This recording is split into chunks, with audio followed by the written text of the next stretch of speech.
चना चूर गे जान रथ चढ़ी दूल्हा तो जोई भी ससुरावा गे भेल कौन हमारा से कसूर गे जान रथ चढ़ी दूल्हा तो जोई भी ससुरावा गे भेल कौन हमारा से कसूर गे जान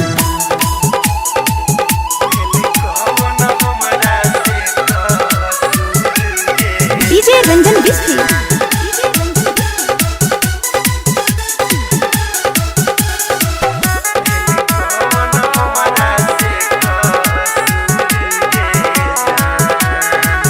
गलती नहीं तो हर छा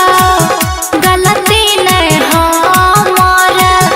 दुश्मन बनल छै समाज रे छिए मजबूर हम सुनर मजनुआ राखे पड़ले पापा के पगड़ी के लाज रे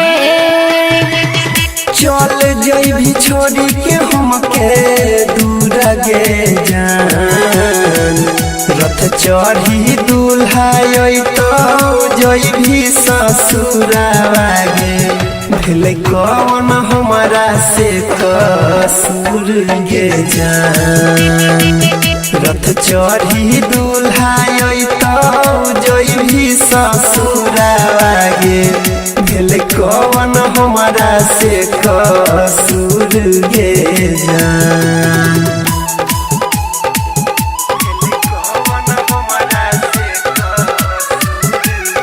डीजे रंजन बिस्की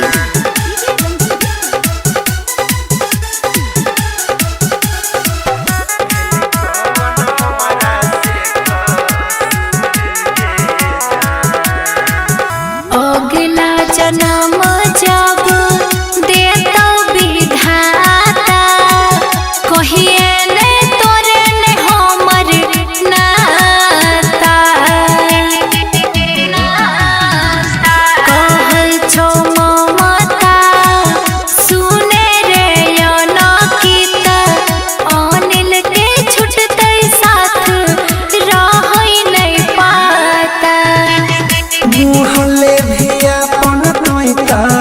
मोरी गे जान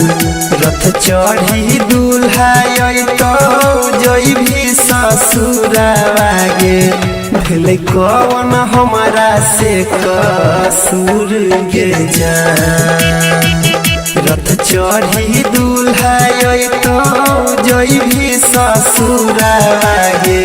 भेल कौन हमारा से कसूर गे जान।